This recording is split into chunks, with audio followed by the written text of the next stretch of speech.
All right. Hello, everyone. Kelly Akers here, the founder of the nonprofit organization Seed of Zion, a nonprofit organization for support and awareness on narcissism. Narcissism is a hot topic nowadays. Everybody's wondering what narcissism is. Are they the narcissist? Are they with a narcissist? Are they in a narcissistic family?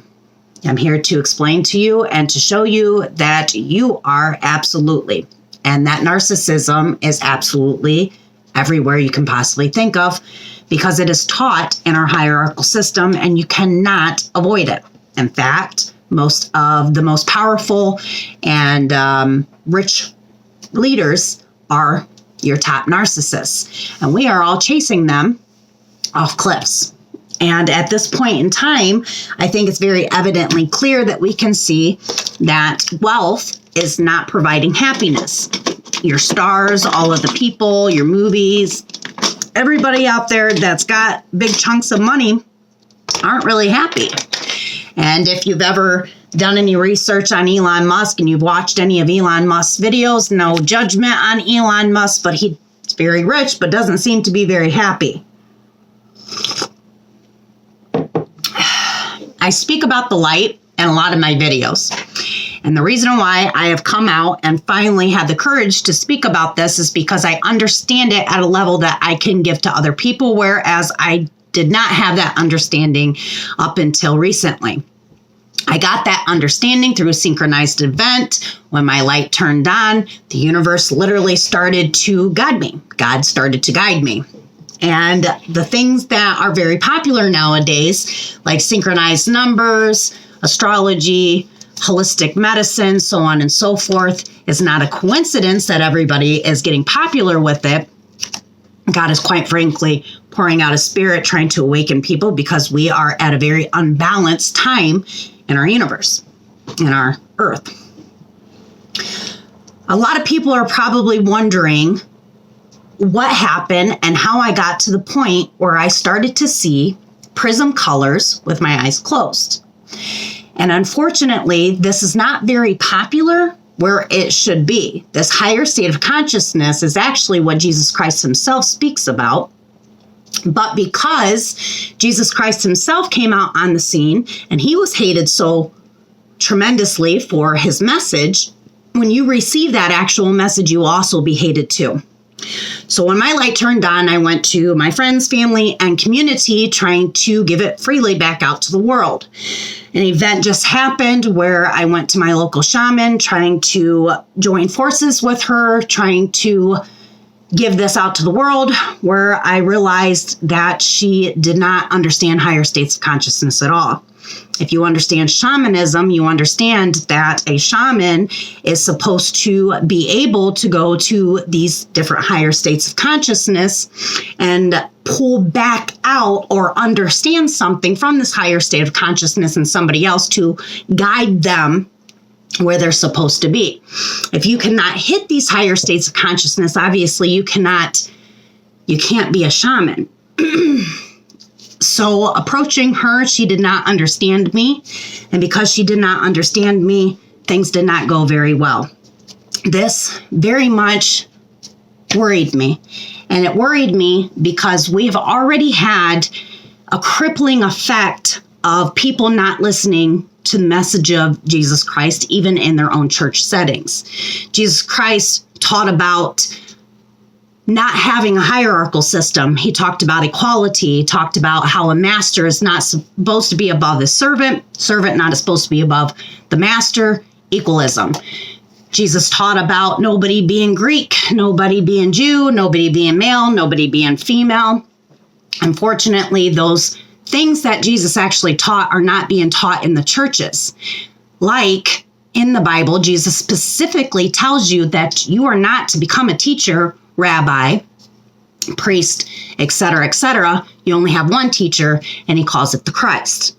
There is an influx of people that are hitting this higher state of consciousness that are calling it Christ consciousness, and I think that that's the best word to describe it, because it was taught by Christ, and Christ himself, the man that they call Jesus Christ, came on with this certain message of higher consciousness that a lot of people are not understanding. You would call it Christ consciousness because that's where you're reaching. Christ comes from a Greek word of Christos or Christos. And it basically means the anointed one. The anointed one is a person, usually, who is anointed with oil. When you are in meditation and you are receiving the light and your light turns on, that is what it's going to look like when you meditate. It's going to look like a cascading waterfall of oil pulling into your body. A lot of people are probably wondering, well, Kelly, how did your light turn on? Well, it turned on because I went through a tremendous amount of suffering.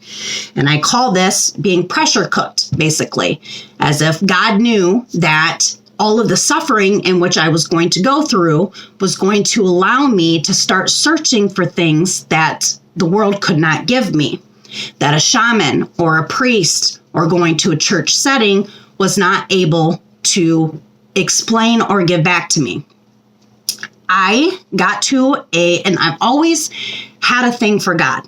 And it really stemmed when I was younger from the toxicity of the life that I lived. I got to go to church, and when I went to church, I started hearing the teachings of Jesus Christ, this love and this equality and basically all the things that I was not getting and quite frankly still have not gotten in my life. Acceptance. When you understand Jesus Christ's message, Jesus several times in the Bible explains to you that you're going to be hated. You're going to be hated for this message. And people are not going to like you because they did not like him. And what happens is this higher state of consciousness really zooms you out to where you look at the world through an entirely different set of eyes. You also hear differently than most people hear. And through that difference, you no longer are operating on the same mental frame as everybody else in the world. And because of that, people don't understand you. Not only do they not understand you, but they're also going to church every Wednesday and Sunday. And they also believe in the name of Jesus Christ. To believe in somebody, and I'm just going to spit this out. Most churches tell you that the name Jesus Christ is like a gateway to saving. In your entire life, you have been told that if something is too good to be true, then it normally and typically is. When I was in church as a little girl, I was a very questionative kid. I was very observant on everything that was going on and everything that my pastor was teaching. And so I had a little notebook and I'd write down all of my questions. A lot of these questions were always met with, God is mysterious, don't question God, have faith, so on and so forth. As I become an adult and I'm still in church and I've hit the American dream, I have a brand new house, 2 brand new cars, a brand new business, everything's successful, everything's great. I start to realize that I'm not happy. In fact, I'm miserable.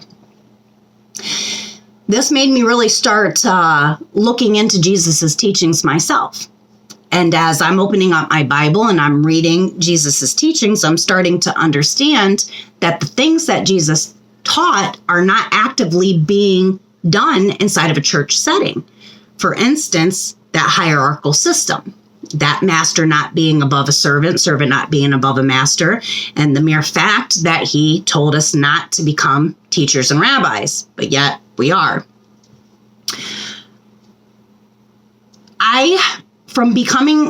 Coming from a toxic family, had a drug addiction and alcohol addiction very early on in life.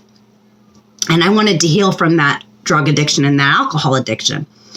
So when I get into this American dream and it's falling through and I'm miserable, I start understanding that there are people that are happy that shouldn't necessarily be.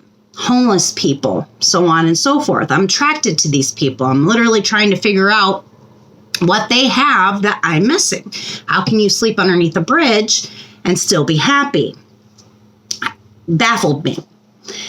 So all of these questions, all of this misunderstanding, all this confusion, and all this toxicity coming up from my childhood made me start reaching out for questions and answers to these questions that couldn't be answered.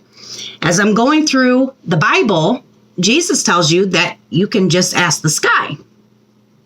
So one day in particular, very, very upset by what is happening and going on in my life, I break down in a very long and lengthy prayer where I beg and I plead for answers. And this prayer probably took me about 3 hours. 3 hours